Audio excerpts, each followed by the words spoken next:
For more, Jasmine El-Gamal, who is a former U.S. Department of Defense policy advisor on Middle East issues, joins me now live on the set. Thanks so much for coming in. Thanks for First, let having me me. just establish your take on exactly what's happening here. Where does support really lie? Is it in majority behind the internationally backed government in Tripoli, or do Haftar's forces have popular support because they've promised to defeat terrorism and bring the kind of stability they say Libya needs?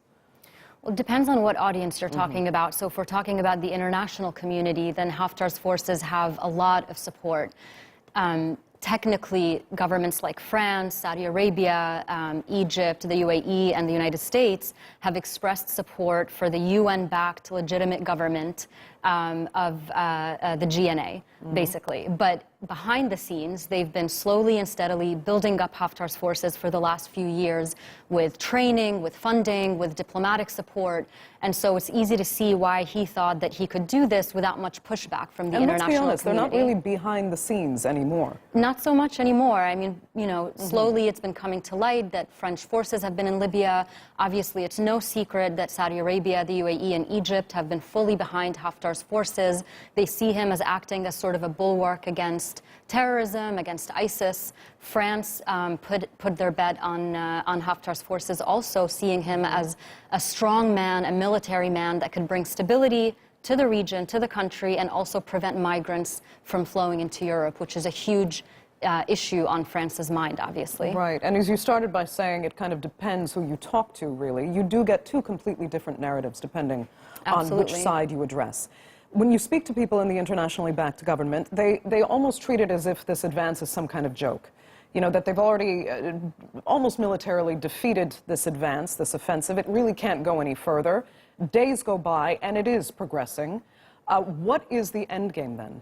Does this descend into civil war again for Libya, or will there be some kind of political resolution if the international community gets involved on a greater diplomatic level than it has before? I think that's a great question. It's the million-dollar question right now. And again, it all depends on the international community and whether they can stand up to Haftar after supporting him for so long and actually telling him, look, what you're doing is completely destabilizing. This is not what we asked you to do. We were backing you because you were supposed to bring peace and stability to the region. What you're doing right now is completely opposite of that. But Haftar's people say that this internationally backed government is what has led this country, led Libya into further chaos and further destabilization, that they've allowed terrorist groups to flourish, and that the real stability in Libya is in the east, where Haftar forces are managing and keeping control. Well, of course he would say that, because that is... But it's not just him. I mean, I've actually spoken to people who are there, and they are saying this is where the real stability is. It's not ideal to have basically a warlord leading the region, but honestly, this is where we have stability. This is the lesser evil. So a couple of different things. Even if that were true, the way to actually build on that stability is not to march on Tripoli in defiance of any sort of national convention or international convention and say, okay, I'm here, I'm going to take charge. There is a UN-backed government.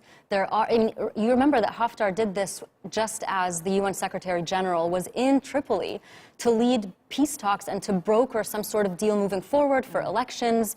And Haftar could have been a part of that, but he has always rejected civilian rule of the military. This is not the first time he has done this, and he's pretty much felt extremely empowered by both France and the Arab countries that are backing him. You know, he was just in Saudi Arabia recently. He felt that he had a green light to do this. I don't think he thought that it would be this difficult. I think that's sort of where he overplayed his hand a little bit. But even if what you say is true, and even if people thought that Haftar could bring stability to the region or to the country, this was just not the way to do it. Okay. Jasmine, unfortunately, we're going to have to leave it there. Thank you so much for coming in.